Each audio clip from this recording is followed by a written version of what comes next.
going on, everybody? Want to address a topic that seems to be pretty heated these days, and I don't feel like it's getting the necessary pushback that it rightfully deserves.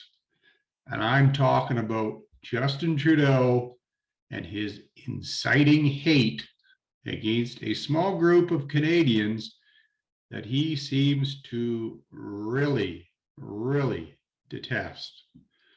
So first off, I'm going to read a little section of the criminal code, see if you agree with me that maybe his speech is in violation of the criminal code. Section 113, subsection 1, everyone who, by communicating statements in any public place, incites hatred against an identifiable group where such incitement is likely to lead to a breach of the peace is guilty of an indictable offense and is liable to imprisonment of a term not exceeding 2 years or an offense punishable on summary conviction. Willful promotion of hatred. Everyone who, by communicating statements other than in a private conversation, willfully promotes hatred against an identifiable group is guilty of yada yada.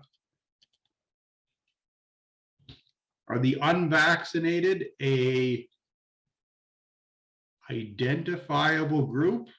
Sure seems that way. Are the comments that the Prime Minister of this country is saying leading up to the point where you could see a breach of the peace? That's the way hate kind of works. You tend to normalize it, and then after a little while, the next step kind of comes along, and then, as history says, things can get real ugly real quick. And I don't think it's acceptable for the leader of a country, any country, much less this one, to be talking about any group of people in the way that Trudeau does. Don't believe me? Let's watch a couple of clips. So this one is dating back to September during the campaign from some sort of talk show out in Quebec. I think it just kind of recently came to light. It's in French. It's got English subtitles, so let's fire that up. On en connaît tous des gens qui sont en train d'hésiter un petit peu. On va continuer d'essayer de les convaincre. Mais il y a aussi des gens qui sont farouchement opposés à la vaccination. Qui sont extrémistes. Qui ne croient pas dans la science, qui sont souvent misogynes, souvent racistes aussi. C'est un petit groupe, mais qui prend de la place. Et là, il faut faire un choix en tant que leader, en tant que pays. Est-ce qu'on tolère ces gens-là ou est-ce qu'on dit, ben voyons, la plupart des gens, presque 80% des Québécois ont fait ce qu'il fallait faire, se sont fait vacciner, on veut revenir aux choses qu'on aime faire. C'est pas ces gens-là qui vont nous bloquer maintenant. Oui, on va s'en sortir de cette pandémie. Do we tolerate these people? Imagine if he said that about anybody else in this country. What do you think the response would be to that? If it was based on a racial group or a, sexual orientation or any other defining characteristic, or even if it was someone, that fit into a different medical classification. People would be outraged, and rightfully so. And they should be against this as well. It's disgusting. So he's followed that up with today's press conference. Once again, blaming everything wrong in Canada on the unvaccinated. When people are seeing cancer treatments and elective surgeries put off because beds are filled with people who chose not to get vaccinated, they're frustrated. When people see that we're in lockdowns or serious public health restrictions right now because the risk posed to all of us by unvaccinated people, people get angry. What gross comments. Simply put, just gross. number one, they're not based in reality. Go look at any of the province's stats. There's plenty of unvaccinated and vaccinated people in the hospitals. Shouldn't matter, irregardless.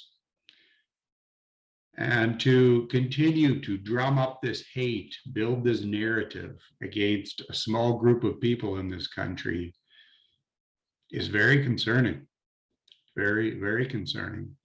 And if you look back to history, you can see where these types of things lead to. It's never good. So I would encourage you, irregardless of your medical status, to stand up and say, Mr. Trudeau, no more. Next clip. I can get this stupid thing to work. There we go. So this is an interview with Dr. Panesi. She was an ethics professor until this past fall, when she was let go from her university because she failed to comply with the vaccine mandate that was implemented there. It's another conversation that needs to be had, the fact that the vaccinated can get and transfer said virus. So these vaccine passports need to be put to an end immediately.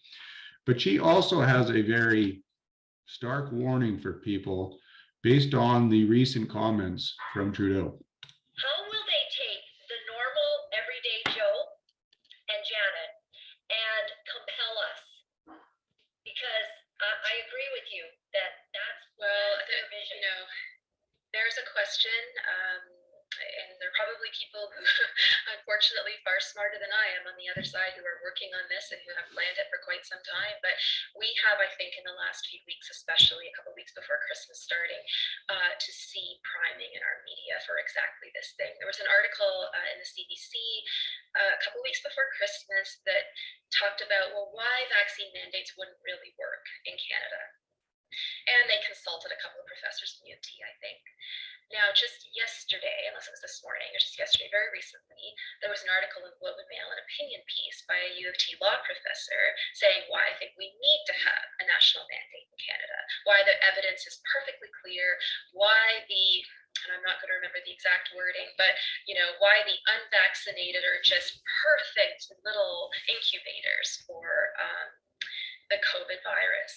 Data says otherwise. Gradual priming that our mainstream media is completely on board with, and media is God today for many people. If the Star doesn't say it, if the National Post doesn't say it, if Global doesn't say it, then it's not true. That's terrifying, but it's our reality.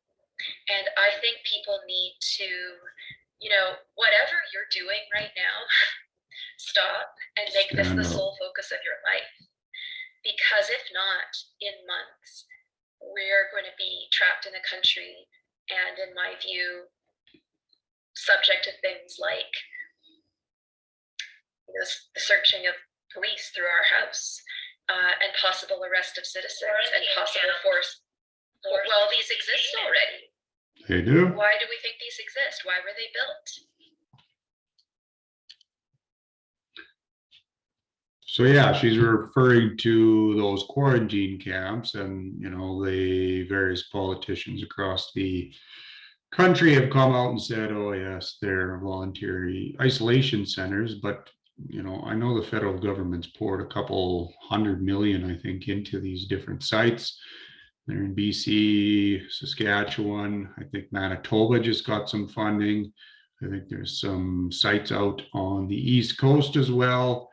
I mean, why are they building isolation camps at this point in the pandemic? What's the point?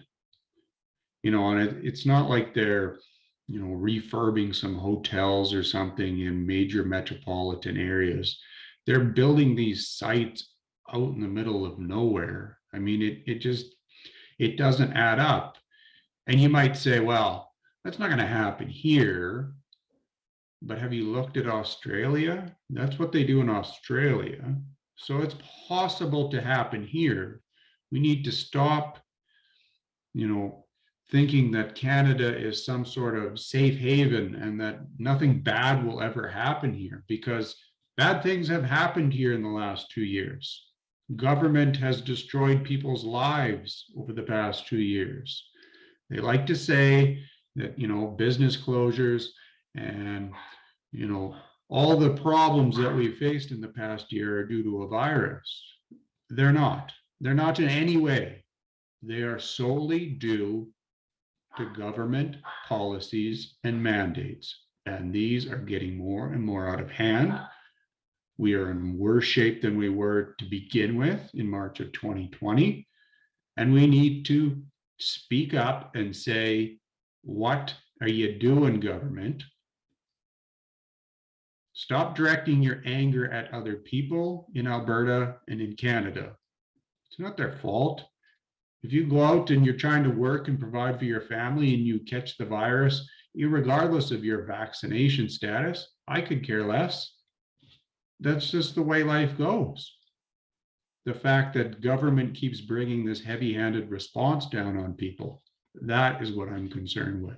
And it leads to articles like this. I won't read the whole thing, but it's from back in December. And I know there's been a number of these. I read one from the Toronto Star. I think that was back a couple months previous to this. But this stuff gets national attention. Why I'm still angry at the unvaccinated. And it goes on to this big rant that all these unvaccinated people think that the vaccines are filled with nano razors. And you just demean a group of people into these wingnuts. It's unacceptable. People have very valid reasons for not wanting to do this. And to simply put them in a corner and try and spin them off as nut jobs that deserve to be holed up in some sort of facility is disgusting. We need to stop doing this to each other. We need to take this rage, this 2 years of built up rage, and aim it where it needs to go. Government, they implement the policies. It is on them that you keep getting locked down. It is on them that your life keeps going like this all the time. I'll put the links to all these in the post comments below. Seriously consider this, because we need to push back against this narrative. It's unacceptable. It wouldn't be tolerated for any other group of people, so why would it be tolerated for this? We need to come together and be united and realize that each other are not the enemies, it is the government. Unless we do this, they're just going to keep dividing us, shelling us off into smaller and smaller groups. While we keep fighting each other, they keep pushing this narrative, these policies, and it's never going to end. So stand together, be united, and tell Trudeau to knock it off.